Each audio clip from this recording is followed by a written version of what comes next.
Donc bonsoir à tous.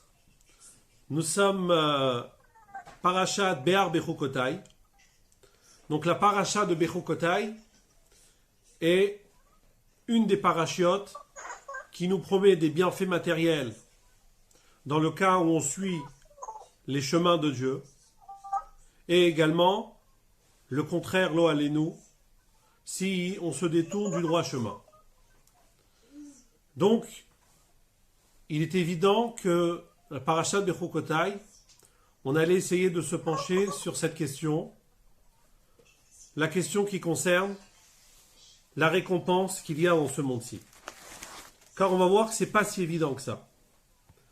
On sait tous qu'il y a des tzadikim qui souffrent. D'accord ? C'est pas parce qu'on accomplit Torah mitzvot qu'obligatoirement, alors tout est rose. On sait que c'est pas si évident que ça. Donc on va essayer de s'approfondir, essayer de comprendre un petit peu les chemins de Dieu tels qu'Akadosh Baruch Hu nous a fait découvrir dans sa Torah. Alors tout d'abord, Rambam, dans ses 13 principes fondamentaux, plus exactement le 11e principe, il dit comme ça. Hayusod Ahad Asar. Donc le 11e principe, qui hu Hashem itbarach noten sachar le mi sheose mitzvot à Torah, que l'Éternel, il donne une récompense à celui qui accomplit les mitzvot de la Torah, veyanish le mi sheover al azarotea, et il punira celui qui transgresse ses interdits. Donc on sait qu'il y a des récompenses, on sait qu'il y a des punitions. La question est de savoir, on va nous se concentrer essentiellement sur la récompense. Où se trouve cette récompense? Est-ce que cette récompense, elle se trouve dans ce monde-ci? Ou cette récompense, elle se trouve dans le monde futur? Soit éventuellement dans le Gan Eden, le monde de l'âme, c'est-à-dire après l'Olam Hazé, après 120 ans, ou même peut-être beaucoup plus tard, après la venue de Mashiach, lorsqu'aura lieu la résurrection des morts, ce qu'on appelle Triat HaMetim. Peut-être que c'est à ce moment-là qu'on va pouvoir profiter de cette récompense, recevoir, si on peut dire ainsi, le salaire des mitzvot que nous apprenons, les mitzvot, que nous accomplissons dans ce monde-ci. Alors, tout d'abord, on va citer la Mishnah de Masechet Peah. La Mishnah que nous récitons tous les jours après avoir prononcé les Birkot HaTorah. On dit Elu Devarim chez Adam Ochel Perotem Baolam Hazé. Voici les choses, les mitzvot, sur lesquelles l'homme il mange les bénéfices, les intérêts, les bénéfices dans ce monde-ci. Ve'akeren kayemet le'olam haba. Mais le capital, la récompense essentielle, le capital, est réservé dans le monde futur. Et on les cite. Ve'elouen, kibud avahem, respecter ses parents.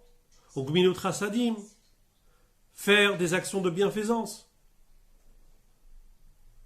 Et d'autres mitzvot qui sont liés essentiellement aux relations entre un homme et son ami, ce qu'on appelle Ben Adam Lachavero. Il y a par exemple également la Torah. La Torah fait partie également des mitzvot sur lesquels on a un début de récompense. En tout cas, un début de fruit de récompense. Perotem ba'olam hazé. Et la raison est due au fait que Gadol Talmud Shemevir Lidei Maaseh. Parce que l'étude nous amène à l'action. Donc dans cette Mishnah, on voit qu'il y a un début de récompense dans ce monde-ci. Donc les intérêts, si on peut dire, de notre capital qu'on va jouir dans ce monde-ci, mais seulement uniquement des mitzvot qui sont liés aux relations humaines, c'est-à-dire lorsqu'on fait du bien à d'autres personnes. Donc a priori, si on comprend bien cette Mishnah, l'idée est la suivante. Les mitzvot dans lesquels nous avons une relation seulement entre nous et l'Éternel, ce qu'on appelle Ben Adam Lamakom, a priori, il n'y a pas de récompense du tout dans ce monde-ci. Et les mitzvot sur lesquels on fait du bien à autrui, à nos amis, à nos voisins, aux autres, alors on mange les fruits dans ce monde-ci, on peut profiter des intérêts dans ce monde-ci. Ça, c'est ce qui ressort de cette Mishnah. De l'autre côté, nous avons une braïta. Une braïta qui se trouve dans la fin du traité Choulin. La dernière page du traité Choulin. Une braïta au nom de Rabbi Yaakov. Rabbi Yaakov n'est d'autre que le petit-fils de Elisha ben Avouya. Elisha ben Avouya qu'on appelle Acher, l'autre. Elisha ben Avouya qui faisait partie des éminents érudits de sa génération, qui était le maître de Rabbi Meir Baalanes. Mais Elisha ben Avouya, comme c'est raconté dans le traité Chagiga, a remis en question la justice divine et s'est détourné du droit chemin. Il y a plusieurs raisons, et sûrement que toutes les raisons qui sont évoquées dans la Gemara, chacune d'entre elles est vraie. Et la question est de savoir quelle est la raison essentielle. Dans le traité Kiddushin, la fin, si je ne me trompe pas, du premier chapitre, la Gemara, elle mentionne un événement qu'Acher a été témoin. Acher a vu un père qui demande à son enfant de monter sur une échelle afin d'atteindre un bâtiment, afin d'accomplir la mitzvah de Shiloh HaChaken, de prendre les oisillons et de renvoyer la mère. L'enfant, il s'exécute, il monte sur l'échelle, il arrive sur le toit du bâtiment et il accomplit la mitzvah de Shiloh HaChaken. En agissant ainsi, a priori, il a accompli 2 mitzvot. Il a accompli la mitzvah de Shiloh HaChaken et il a accompli également la mitzvah de Kiboudav, de respecter son père. Mais ce qui se passe, c'est que lorsque l'enfant descend, il avait pris malheureusement une échelle qui était fragile, qui était en mauvais état. Et donc, l'enfant est tombé, en descendant il est tombé, et il est mort. Évidemment que cet événement a remué Acher, a remué Elisha ben Avouya. Et donc il dit a priori sur ces 2 mitzvot, il y a le terme, dans l'une lors des la harichut yamim, la longueur de la vie, et les manitavlach afin que du bien te soit fait. Et dans l'autre c'est d'abord les manitavlach varachta yamim, afin que du bien te soit fait, et tes jours seront longs. Dans les deux, a priori, on a la mitzvah d'Arichut Yamim. Demande Elisha ben Avouya, où est l'Arichut Yamim? Où est la longueur de la vie de cet enfant? Il a accompli les 2 mitzvot sur lesquelles la Torah témoigne que la récompense est Arichut Yamim. Et on nous dit que, dû à cela, Elisha ben Avouya va remettre en cause la justice divine et il va se détourner du droit chemin. Au point où on va l'appeler Acher, l'autre, méconnaissable. La Gemara là-bas, elle mentionne que Rabbi Yaakov, le petit-fils de Acher, a interprété les psukim, ces psukim-là, les manitavlar varachta yamim, d'une autre manière. non pas comme son grand-père dans le sens simple, qu'il s'agit de Harichut Yamim, de vraiment d'avoir une longue vie, mais il a compris dans un sens figuré. Ces psukim font référence à une autre période, à la période qu'on appelle la période de Triat Hametim, de la résurrection des morts. Lorsque tous les âmes vont ressusciter, et là nous allons recevoir la récompense de tous les mitzvot que nous avons accomplis dans ce monde-ci. Donc les manitavlach, les olam shekulotov, un monde qui est entièrement bon, donc on est après l'avènement messianique, après la résurrection des morts, où ce monde sera un monde où il y aura que du bien. Où le verset dans lequel il est mentionné Vedroa Hatuma Avir Minaretz, l'esprit d'impureté, je ferai disparaître de la terre. On sera dans une période où il n'y aura plus d'Itzhara, il n'y aura plus de choses négatives dans ce monde-ci. Donc l'Olam, ça c'est l'Olam chez Kulotov ou l'Olam chez Kulo Aror. Et un monde qui est long, puisqu'on sait bien. D'après Ramban, d'après Nachmanide, et comme ça le Harizal est possèque, le Harizal tranche, qu'on va vivre éternellement. Et qu'à ce moment-là, on va jouir des mitzvot que nous avons accomplis durant notre vie. D'après Maïmonide, je fais une parenthèse, d'après Rambam, Olam Haba ici, ça fait référence à la période d'après la résurrection, mais il y aura deux étapes. Il y aura une première période de résurrection et il y aura une deuxième période d'après la résurrection où c'est la Neshama qui va jouir. En tout cas, peu importe, d'après Rabbi Yaakov, il ne s'agit pas d'avoir une récompense matérielle, d'avoir une longue vie dans ce monde-ci, mais il s'agit d'être récompensé dans un monde ultérieur. Pour Nachmanide, un monde où il y a le corps et l'âme, d'après Nachmanide, et d'après Maïmonide, c'est dans un premier temps lors de la période de la résurrection des morts. D'après Maïmonide, on va de nouveau mourir, et ensuite l'âme, elle va pouvoir vraiment jouir des mitzvot. Parce que Maïmonide considère que le corps est incapable de jouir des mitzvot.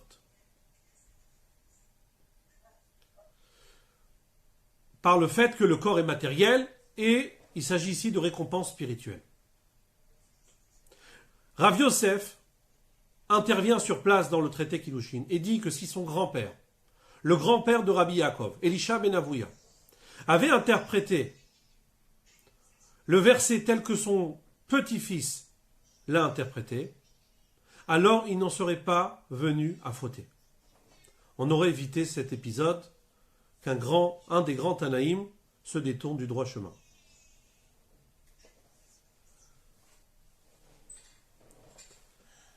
L'Agmara dans le traité Choulin, dans la fin du traité Choulin, elle mentionne également la Braïta dans laquelle Rabbi Yaakov s'exprime. Rabbi Yaakov dit que chaque mitzvah est liée avec la période de la résurrection des morts. C'est-à-dire que la récompense sera au moment de la résurrection des morts. Il mentionne un événement similaire où un enfant est mort en accomplissant la mitzvah de Shiloh Haken, renvoyer la mère, ainsi que la mitzvah de Kiboudav, de respecter son père. Et Rabbi Yaakov arrive à la conclusion que les versets, que ce soit dans Kiboudav et le verset dans Shiloh Haken qui parle de bonne vie, le Manitavlar, Ve'artaim et longue vie, ça fait référence à un monde ultérieur. Et l'Agmara prononce cette formule. D'après Rabbi Yaakov, Srar mitzvah be'ay alma leka. La récompense de la mitzvah dans ce monde-ci, il n'y a pas. Pour lui, la récompense n'a pas sa place dans ce monde-ci. Il est intéressant de faire remarquer que ces deux mitzvot, la mitzvah de Shiloh Haken, de renvoyer la mère, et la mitzvah de respecter ses parents, l'une est une mitzvah qui concerne l'homme et son créateur, ce qu'on appelle Ben Adam la Chavero, et l'autre concerne la catégorie de mitzvot de Ben Adam. Donc l'une concerne Ben Adam la Makom, c'est-à-dire Shiloh Haken, et l'autre concerne la mitzvah de la catégorie de Ben Adam la Chavero, ça c'est le respect des parents. Et donc on voit d'ici que Rabbi Yaakov arrive à la conclusion que quelle que soit la catégorie de mitzvot, que ça soit une mitzvah qui est liée entre l'homme et son créateur, ou que ça soit une mitzvah qui est liée entre l'homme et autrui, il n'y a pas de récompense dans ce monde-ci. Donc pour lui c'est simple. Pas de récompense ici, la récompense, elle sera ultérieure dans le monde d'après la résurrection. Ce qui est intéressant, c'est de voir la vie de Rambam. Rambam, dans Ilchot Shuvah, dans les lois du repenti, Perektet, en chapitre 8, en chapitre 9, il évoque cette idée. Et il dit comme ça: la récompense des mitzvot aura lieu dans le Olam Haba. Et bon, pour lui, rappelez-vous, c'est dans le monde d'après la résurrection, le monde des Neshamot. C'est-à-dire qu'on va ressusciter, on va de nouveau mourir, et ensuite les Neshamot vont jouir des mitzvot qu'ils ont, de la récompense des mitzvot qu'ils ont accomplies dans ce monde-ci. Donc on a l'impression, en lisant les paroles de Rambam, que Rambam pense Srar mitzvah be'ayalma leka. Il n'y a pas de récompense dans ce monde-ci. Comme Rabbi Yaakov. Mais on va voir que non. Rambam va faire la distinction, comme le fait la Mishnah dans le traité PA, entre les mitzvot qui sont Ben Adam la Makom, entre l'homme et son créateur, et les mitzvot qui sont Ben Adam la Chaveru. Comment on voit ça? Le Rabbi nous fait remarquer que Rambam, lorsqu'il mentionne, il interprète le verset dans lequel on parle de bonne vie et longue vie, en disant qu'il s'agit de la période d'après la résurrection, il utilise le verset qui concerne la mitzvah de Shiloh Haken. Et il ne mentionne pas le verset qui concerne Kibud Avaim, qui dans l'ordre de la Torah se trouve avant la mitzvah de Shiloh Haken. D'abord on a la mitzvah de Kibud Avaim, on l'a déjà dans Parashat Yitro, dans les Aseret Adibrot, et ensuite, dans un second temps dans la Torah, on a la mitzvah de Shiloh Haken. Le Rabbi nous fait remarquer comment se fait-il que Rambam a omis le pasuk qui parle de longue vie et de bonne vie concernant la mitzvah de Kibud Avaim. De là, le Rabbi arrive à une conclusion que Rambam pense comme la Mishnah dans le traité PA, qui fait la distinction entre les mitzvot chez Ben Adam la Chavero, lorsqu'on fait une faveur, lorsqu'on rend service aux autres, alors on a une récompense, un début de récompense dans ce monde-ci, ce qu'on appelle les intérêts, Adam ochel perotem ba'olamazé, et les mitzvot qui sont Ben Adam la Makom, entre l'homme et son créateur, et la mitzvah de Shiloh Haken rentre dans la catégorie des mitzvot qui sont Ben Adam la Makom, entre l'homme et son créateur. Et c'est justement dans les mitzvot chez Ben Adam la Makom où il n'y a pas de récompense, même les intérêts ne sont pas dans ce monde-ci. D'après cela, a priori, il y a une grande question qui se pose. On ne comprend plus deux parachutes de la Torah, et même d'autres parachutes, la paracha Bechukotai et la paracha de Kitavo. Les deux parachutes nous disent, Kadosh Baruch Hu nous dit, que si on va suivre ces préceptes, alors on va être récompensé. On sera rassasié, on aura la paix, on pourra vivre dans notre pays, pas de guerre, on pourra vivre paisiblement, on aura la réussite matérielle. Et de l'autre côté, si on ne suit pas ces préceptes, alors 3 petits points. Cette idée-là, on l'a dans Parashat Bechukotai, et on l'a également dans Parashat Kitavo. Demande Rambam, Si il n'y a pas de récompense dans ce monde-ci, alors comment expliquer la parachate de Chokotai et la parachate Kitavo? Alors écoutez la réponse de Rambam. Rambam nous dit la chose suivante. Le peuple juif se trouve dans une situation d'employé ou carrément de serviteur. Nous sommes là pour servir à Kadosh Baruch Hu. Nous sommes là, nous sommes les employés d'Akadosh Baruch Hu. C'est la raison pour laquelle Akadosh Baruch Hu doit nous donner des conditions satisfaisantes au niveau matériel afin qu'on puisse avoir une certaine tranquillité pour accomplir les mitzvot et étudier la Torah. Si on n'a pas de sérénité, on ne peut pas étudier la Torah, on ne peut pas accomplir les mitzvot. On est obligé d'avoir cette sérénité, d'être rassasié, de ne pas être d'être dans la paix, et ainsi de suite, pour pouvoir accomplir Torah mitzvot. Donc d'après le Rambam, on peut appeler ça des conditions de travail. Comme une société, imaginez-vous, on se trouve des employés d'une société où leur employeur est conscient qu'afin qu'ils soient productifs, ils ont besoin d'être dans de bonnes conditions. Akadosh Baruch Hu, il sait afin qu'on puisse le servir correctement, on doit avoir de bonnes conditions matérielles. Ça, c'est l'explication de Rambam. Donc si je résume Rambam, Rambam nous dit la chose suivante. Les récompenses qui sont mentionnées dans Parashat Bechukotai et Parashat Kitavo, ce n'est pas la fin de la récompense, ce n'est pas la finalité de la récompense. C'est uniquement des conditions de travail pour nous donner la capacité de pouvoir servir Dieu correctement. Également, Rambam fait la distinction entre les mitzvot qui sont Ben Adam la Makom et les mitzvot chez Ben Adam la Chavero. Les mitzvot qui sont entre l'homme et son créateur, il y a uniquement des conditions de travail qu'on a mentionnées tout à l'heure, mais il n'y a pas d'intérêt de la récompense. On n'est pas dans la récompense. Il n'y a pas de salaire, il n'y a pas un début de salaire. Alors que s'il s'agit des mitzvot qui sont Ben Adam la Chavero, alors là, effectivement, Adam ochel perotem ba'olamazé, l'homme mange, consomme, profite des intérêts déjà dans ce monde-ci et le capital sera réservé au monde futur. Ça, c'est le point de vue de Maïmonide.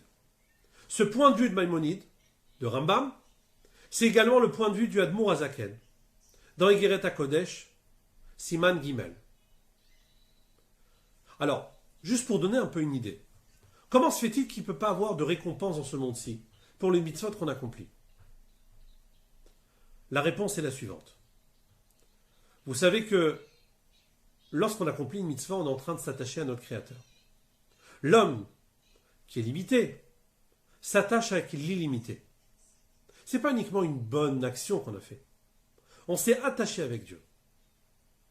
La récompense de la mitzvah est tellement grande, est illimitée. Et donc, on n'a pas la capacité de convertir cette récompense spirituelle en bienfait matériel. Le monde matériel est incapable d'exprimer la récompense des mitzvot, du salaire qu'on doit avoir des mitzvot, qui est à l'origine un salaire spirituel. Donc on ne peut pas convertir le spirituel en matériel. Impossible. Ce qu'on peut avoir, c'est éventuellement un avant-goût, des intérêts. On peut avoir des conditions de travail, mais pas la récompense de la mitzvah. Ça, c'est le point de vue, le point de vue de Rambam. Nous allons également aborder le point de vue de d'autres grands maîtres. Le Maharsha dans le traité Kiddushin d'Af Lamed Tet. Le Abrabanel sur le début de Parashat de Chokotai. Le Sefer HaIkarim de Rabbi Yosef Alvo. Les trois y pensent. Ils veulent réconcilier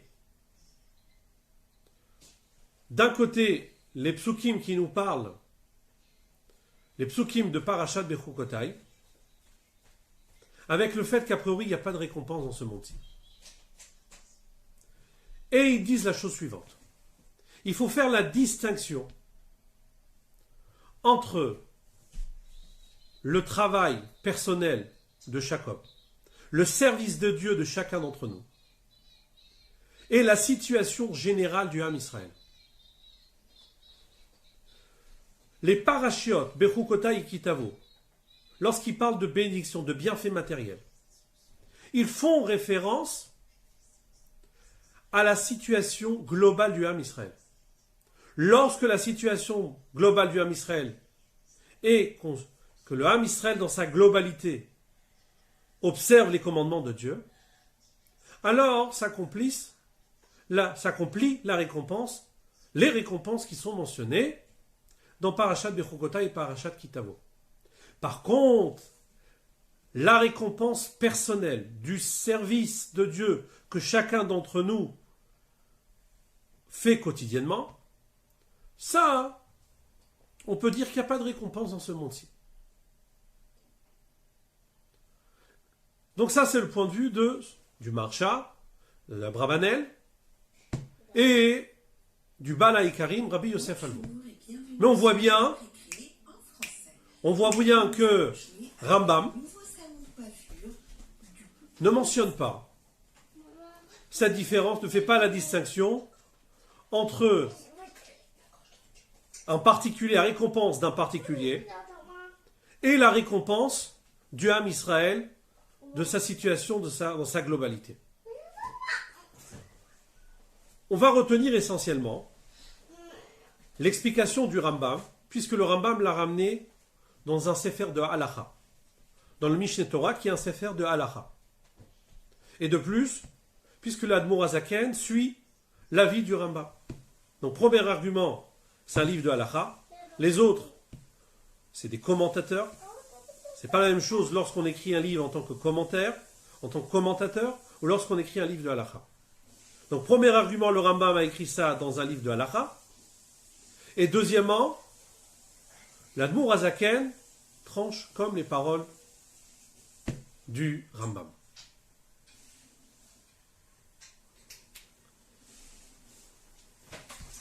Une fois qu'on a expliqué tout cela, on va essayer de comprendre.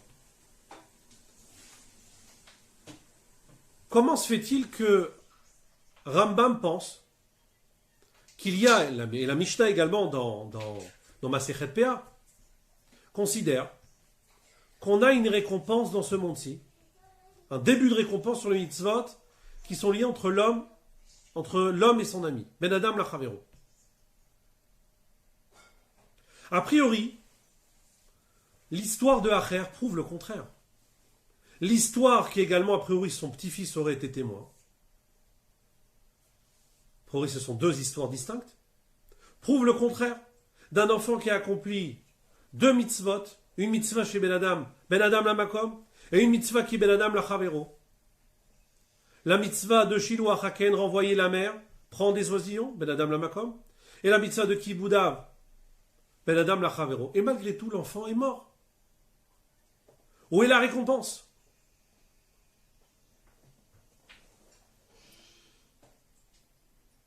Alors, le Rabbi ramène dans l'Ikouté Sichot, Chelek Yutet, Parashat Kitetse, si je ne me trompe pas. Il mentionne dans une des notes la réponse suivante. En vérité, elle est mentionnée déjà dans certains commentateurs. Que vraisemblablement, l'enfant avait l'intention de garder les oisillons pour lui. Si l'enfant avait l'intention de garder les oisillons pour lui, alors il n'a pas accompli la mitzvah de Kiboudav. Son père voulait qu'il prenne les oisillons et qu'il les donne à son père. Or l'enfant avait l'intention de les garder pour lui. Donc l'enfant a accompli seulement la mitzvah de Shiloh Haken et pas la mitzvah de Kiboudav. Ça c'est une première réponse. Une deuxième réponse que certains commentateurs amènent, qui est moins évidente, c'est que l'enfant était en chemin pour faire la mitzvah. Mais tant qu'il n'avait pas remis les oisillons, même si on va dire que l'enfant avait l'intention de donner les oisillons à son père, tant qu'il n'était pas descendu et n'avait pas donné les oisillons au père, la mitzvah n'avait pas été encore accomplie. On était dans le chemin vers la mitzvah, mais pas la mitzvah elle-même. Mais a priori, la première réponse est davantage compréhensible. Parce que tout simplement, il n'avait pas l'intention d'accomplir la mitzvah. Alors que la deuxième réponse, il est déjà en chemin. Dire qu'il est en chemin de faire la mitzvah, il a l'intention de faire la mitzvah, et malgré tout on considère qu'il n'a pas la récompense, c'est un peu difficile. Maintenant, de plus. Puisqu'a priori, on a dit d'après Rambam, Kadosh Baruch Hu nous donne les conditions nécessaires pour accomplir Torah Mitzvot. Comment ça se fait que cet enfant n'a pas été sauvé? Par le mérite de sa mitzvah. Ou de ses mitzvot. Alors le rabbi répond la chose suivante. Ce qui est mentionné, les conditions de travail que Rambam mentionne, c'est uniquement dans les années qu'Akadosh Baruch Hu a dédié à un homme. Akadosh Baruch Hu a dédié à chaque homme un certain nombre d'années. Et donc dans ces années-là, si l'homme accomplit Torah ou mitzvot, alors il lui donne de bonnes conditions de travail. Mais a priori, cet enfant, Akadosh Baruch Hu lui avait donné seulement un certain nombre d'années. C'est ce qui a fait que il n'a pas pu, si Akadosh Baruch Hu a fixé qu'il doit vivre tant et tant d'années, pas plus, donc automatiquement, il n'y a plus de raison d'avoir de conditions de travail. C'était à l'origine, si on peut dire ainsi, le cahier des charges. Comme ça, c'était prévu à l'origine. Je vais juste ajouter quelque chose d'intéressant. C'est que le Rambam là-bas ajoute dans Ilchot Shuvah que non seulement Akadosh Baruch Hu donne des conditions de travail lorsqu'on fait Torah Mitzvot, il faut faire Torah Mitzvot, mais il mentionne faire Torah Mitzvot Besibra ou Betuv Levav. Avec joie, avec gaieté.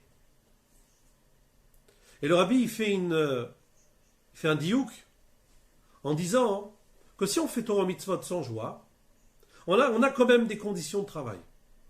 Mais pour avoir des conditions qui sont beaucoup plus avantageuses, au point que Kadosh Baruch Hu change la nature, alors il faut que l'homme fasse l'effort de servir à Kadosh Baruch Hu dans la joie. En tout cas, en faisant Torah en mitzvot et Besimcha, alors on a ces conditions de travail, des conditions matérielles qui nous permettent de pouvoir servir Torah en mitzvot correctement. Une fois qu'on a vu cela, on va essayer de voir d'autres sources dans la Gemara, dans le Talmud. A priori de tout cela, il ressort, si on suit, il ressort que il y a des conditions de travail d'après le Rambam, et même sur les mitzvot sont Ben Adam la Chavero, on a un début de récompense. La question est de savoir, est-ce que c'est vrai dans les faits? Est-ce que tous les gens qui font Torah mitzvot ont de bonnes conditions de vie? Ce n'est pas toujours le cas. On est tous témoins de cela. Même si on ne sait pas ce qui se passe dans le cœur de chacun d'entre nous. Mais on voit que ce n'est pas toujours le cas. Comment expliquer cela? Alors c'est une grande question. Mais c'est la question de Moshe Rabbeinu. Pourquoi il y a un tzaddik vers l'eau? Pourquoi il y a un tzaddik qui souffre dans ce monde-ci? Alors, il y a la fameuse réponse. Qu'il souffre dans ce monde-ci afin de pouvoir pardonner ses fautes, le peu de fautes qu'il a ici, et de jouir dans le monde futur. Mais on va voir qu'il n'y a pas seulement cette idée-là.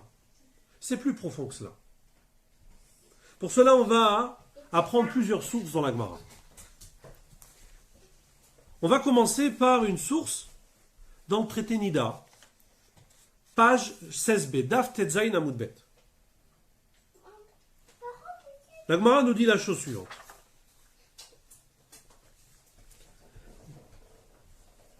Rabbi Hanina Bar Papa, il a interprété l'enseignement suivant.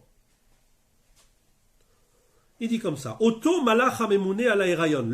L'ange nommé pour surveiller la conception. Laila Shemo. Son nom est Laila.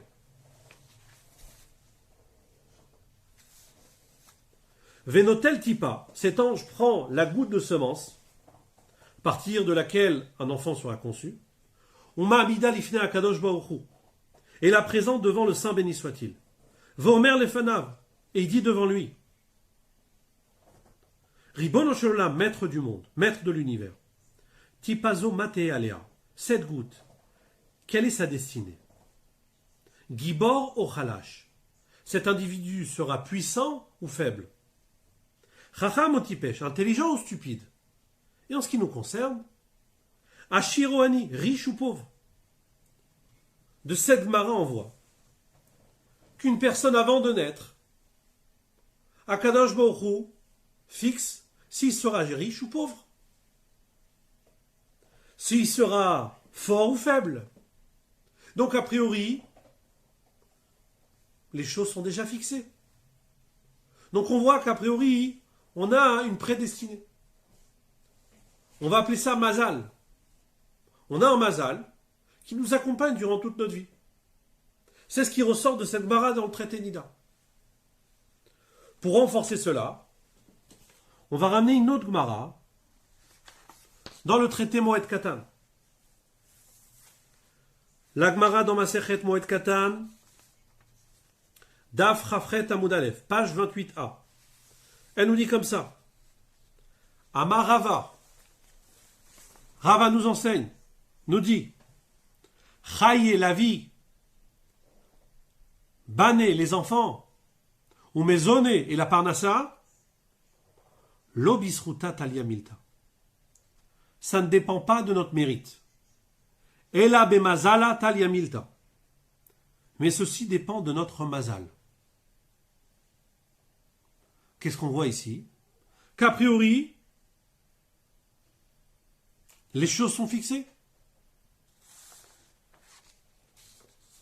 Ça ne dépend pas, a priori, de notre comportement, nos srouyot, nos mérites, mais ça dépend de notre mazal.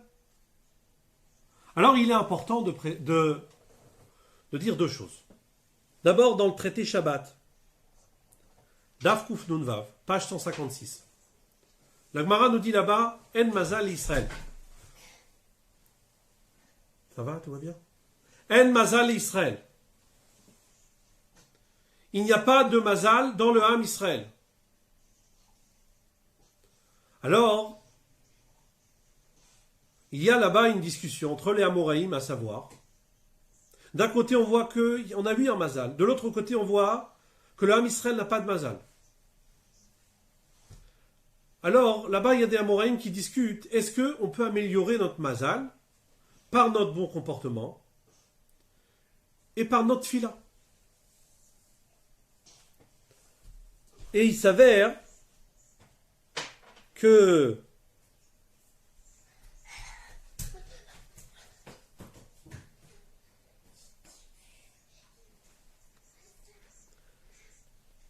Rabbi Hanina, dans Masechet Shabbat, dit que le mazal ne peut pas être changé. Alors que Rabbi Yochanan pense que la tfila et les maasim tovim, la prière et les bonnes actions, ont la capacité de changer notre mazal positivement. Alors, l'Agmara dans le traité Moed Katan, qui dit qu'a priori ça ne dépend pas des mérites, mais ça dépend du mazal, a priori, elle correspondrait à l'avis de Rabbi Hanina qui dit que le mazal est fixé. De l'autre côté, on a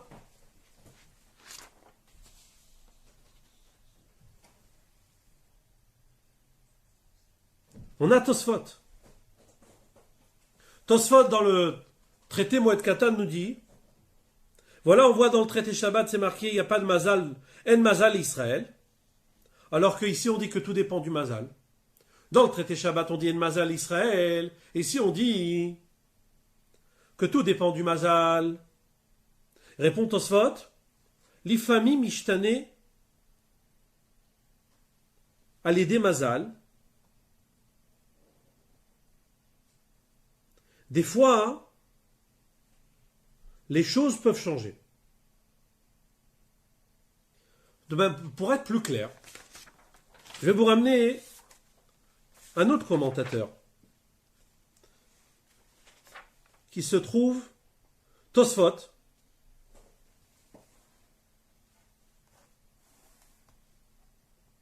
ou même le Ran. Le Ran dans Moed Katan, ici il dit comme ça. Il dit lorsque Rav a dit que ça ne dépend pas du srout, mais ça dépend du mazal.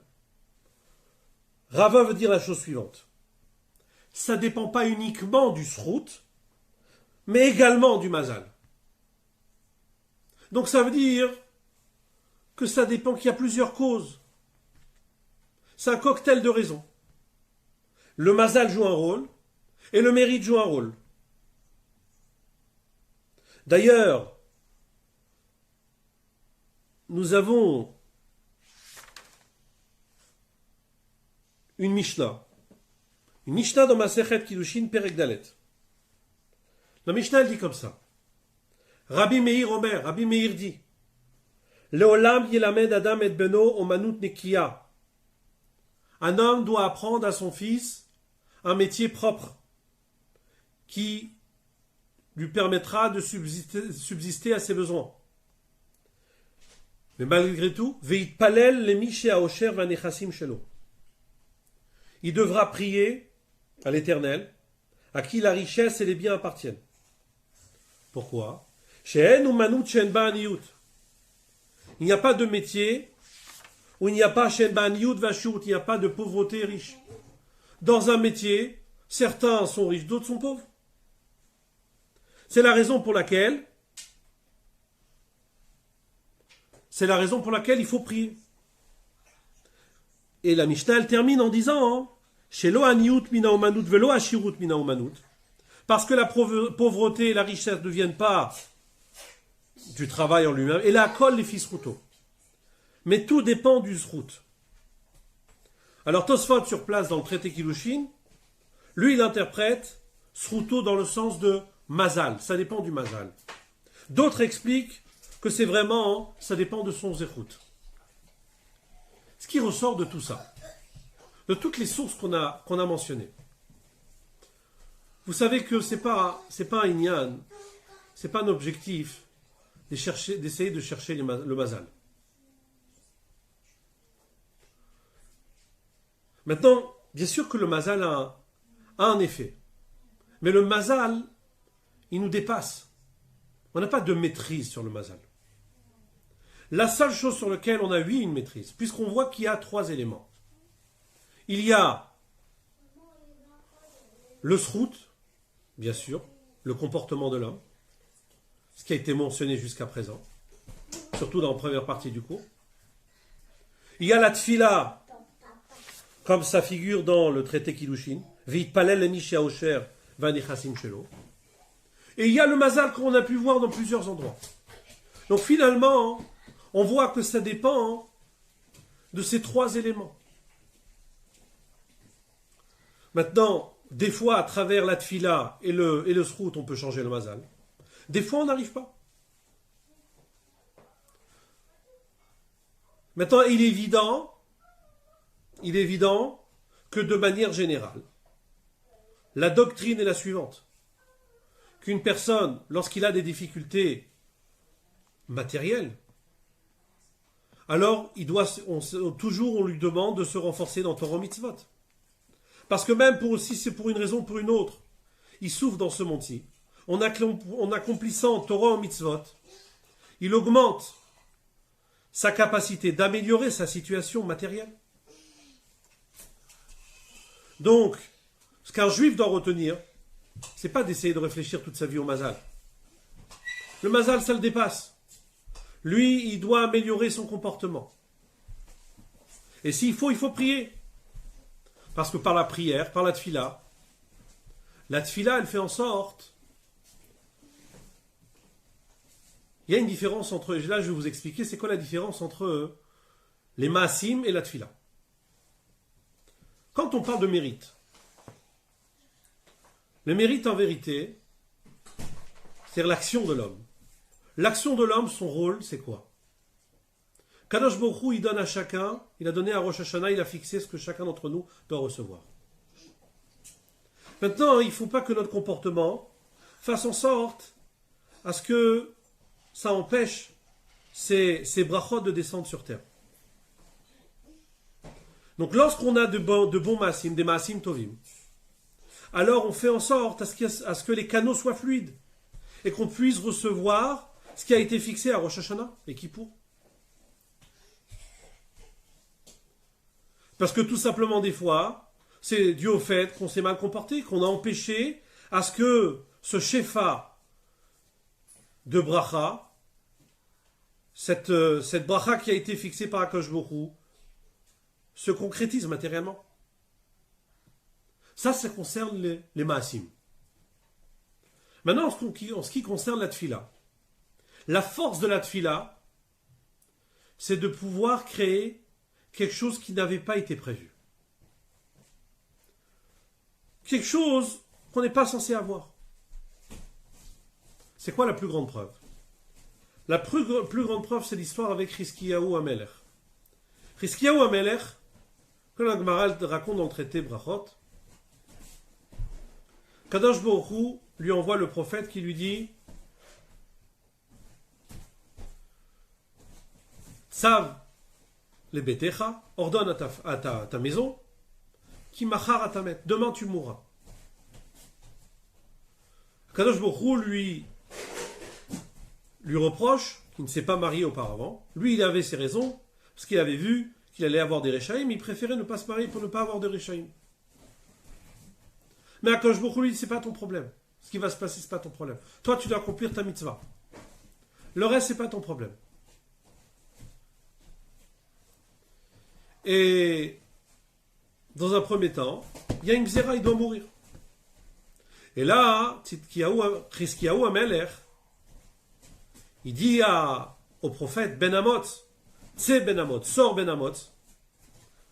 Et c'est marqué qu'il s'est mis à prier. Et il a dit la chose suivante. Car Bekublan li betaba. Comme ça, j'ai reçu de la maison de mon père, c'est-à-dire de David Amelech. Afilu cherev chada munachat al tzavaro shel adam. Même si une glaive tranchante se trouve sur le cou d'une personne, Alimna atzmo min harachamim, il ne faut pas qu'il s'empêche de demander miséricorde. Et donc il dit, là je suis dans une situation similaire, je vais demander rachamim. C'est marqué qu'il a prié. Et suite à cette fila, Kadosh Baruch Hu il lui a dit, par l'intermédiaire du prophète, Shamati et tefilatecha, j'ai entendu ta prière. Raïti et dimotecha, j'ai vu tes larmes. Et donc il lui a rajouté 15 ans. 15 ans de vie. Alors qu'à l'origine, c'était prévu qu'il meure. On voit que la tfila, elle a la capacité de créer quelque chose, de recevoir quelque chose qu'on ne méritait pas. Donc ça, c'est le sens ce qu'on a dit, que finalement, c'est un cocktail de trois choses. C'est un cocktail de... C'est lié avec le mazal. À l'origine, il y a une prédestinée, comme on a vu dans le traité Nida. Il y a également les maasim, le srout de la personne. Et il y a également la tfila. Et donc, avec ces trois choses-là, c'est ce qu'on fait. Avec ces trois choses-là, alors, on peut avoir une bonne situation. Il est évident que même une personne qui n'a pas un très bon mazal, s'il va rajouter, il va faire des efforts au niveau de ses maasim, son srout, ses sruyot et de sa tfila, évidemment qu'il va changer, il va améliorer sa situation. Alors, on va finir ce shiur en rappelant les paroles de Rambam dans la fin d'Ilchot Teshuvah. Le Rambam dans la fin d'Ilchot Teshuvah, il nous dit Ifticha Torah. La Torah, elle a promis. Chez Sof Israël, la Sot Teshuvah, Besof Galutam, que le peuple juif finira par faire tchouva à la fin de leur galoute, ou miyad en nigalim, et de suite, ils seront libérés. Donc que ça soit très prochainement la Géoula Amitit Vashlema, et qu'on puisse sortir de tous ces tsarot. Chazak ou Baruch. Alors, chers amis, tous ceux qui ont éventuellement des questions, des remarques,